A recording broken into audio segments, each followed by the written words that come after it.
ఇంకొకటి గతం ప్రభుత్వం చెప్పేదాని ప్రకారం చూస్తే అత్యుత్తమ వైద్య సేవలు అనేది దొరకవు.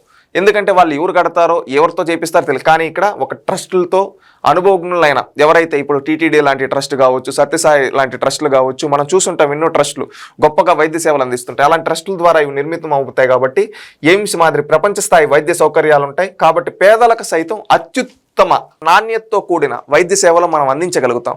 అంటే జగన్మోహన్ రెడ్డి గారు చెప్పే విధానం ప్రకారం ఆడ మంచి క్వాలిటీ ఆఫ్ ఎక్విప్మెంట్స్ ఉండవు, డాక్టర్లే తయారవరు. ఈ 25 ఏళ్ళలో మళ్ళీ అయినా ఎవరు ఉంటారో ఎవరు పోతారో మనకు తెలియదు. కానీ ఇప్పుడు చంద్రబాబు నాయుడు గారు చెప్పేదాని ప్రకారం ఇప్పుడు మనం ఈ విధంగా ఒక మంచి విధానంతో పీపీ మోడల్తో ప్రపంచ స్థాయి వైద్య సౌకర్యాలు ఉంటాయి. కాబట్టి పేదలకు సైతం అత్యుత్తమ నాణ్యతతో మనం అందించగలుగుతాం వైద్య సేవలు. అప్పుడు మనం పేదవాళ్ళ ఆరోగ్యాన్ని కాపాడగలుగుతాం. ఇంకొకటి, జగన్మోహన్ రెడ్డి గారు ఇంత చెప్పుకునే ఆయన గత ప్రభుత్వం మనం చూస్తుంటాం all India medical science AIIMS అని, అలాంటి ఎయిమ్స్కి నీళ్ళు ఇవ్వకుండా ఆపేశాడు జగన్మోహన్ రెడ్డి గారు ముఖ్యమంత్రిగా ఉన్న గత 5 ఏళ్ళు. ఎందుకు ఆపారు జగన్మోహన్ రెడ్డి గారు?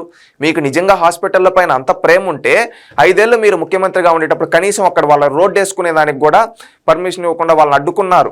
అదేవిధంగా అక్కడ వాళ్ళకి వాటర్ ఫెసిలిటీ కూడా కల్పించకుండా అడ్డుకున్నారు. ఈ విధంగా అడ్డుకున్నారే, మీకు నిజంగా హాస్పిటల్ పైన పేదవాళ్ళ వైద్యం పైన మీకు అభిమానం అంటే ఎవరు నమ్ముతారయ్యా మీ ద్వంద్వ వైఖరిని?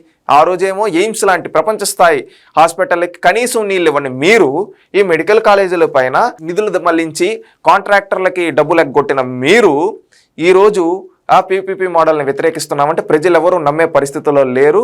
అది గుర్తుపెట్టుకోవాలని తెలియజేస్తున్నాం.